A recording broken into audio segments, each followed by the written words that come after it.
Hello, my name is Ivan Almaraz, aka Bashi, and today I'm here to showcase a project that I created using hardware and software that controls the input to a Nintendo Switch via the Twitch website. Okay, the Arduino is connected to the PC. This is the Arduino R3, and we are using pins 2 to 13, as well as the ground pin, and that's connected to the breadboard. This is basically like an on and off switch, sending the electrical signal to the controller. And here we have the actual controller. So when it receives an input, it sends it to the switch connected via USB, as you can see here. For software, I have written a program in Python that takes user input from Twitch, validates it. Once it verifies that it is a valid command, it sends it over to the Arduino.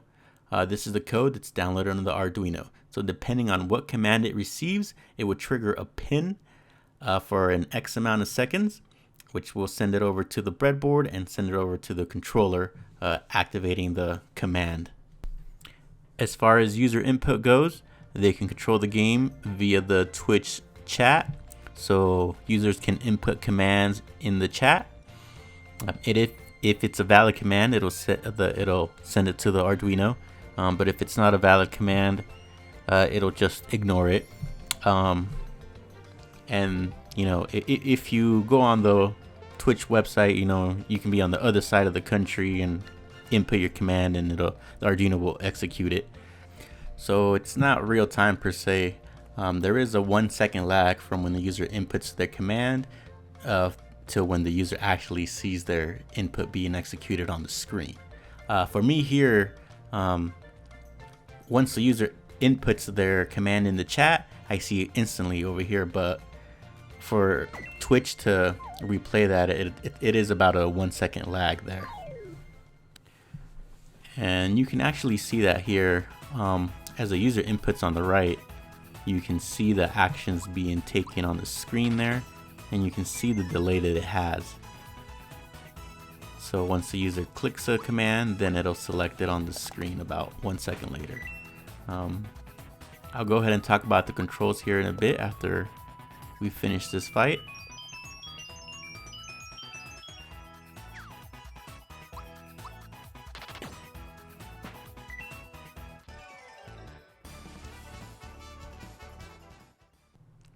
Okay, these are the available inputs that a user can make. So let's look at actions here on the left side. So X, B, H, and Y correlate to A, B, X, and Y on the Nintendo Switch. The Twitch website does have a rule that you can't comment the same thing in the chat twice for within a 30-second span. So the way I got around that was if a user inputs XX, that's just equivalent to X. So as far as XXX, that's also equivalent to X. That way they can get around that 30-second rule. For movement, WASD is up, left, down, and right. For diagonal movements, that's Q, E, Z, and C.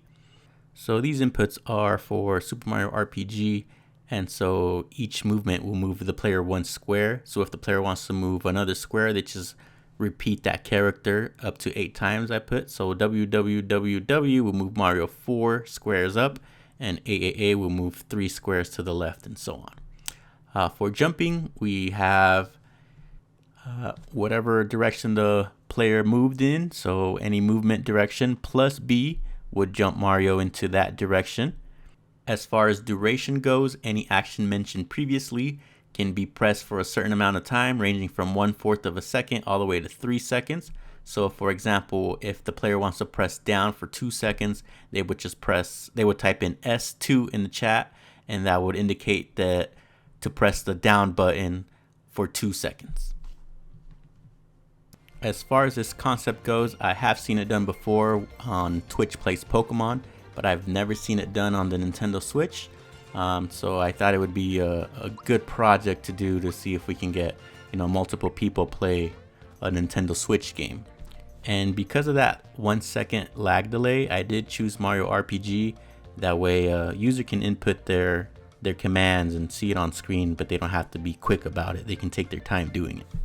So I did have this running in the background for a couple of days while I worked on other things, and users did complete 20 to 25% of the game, but ultimately I decided to take it down because I felt like it was wasting too much electricity for what it was. And that pretty much concludes my project. Thank you for watching.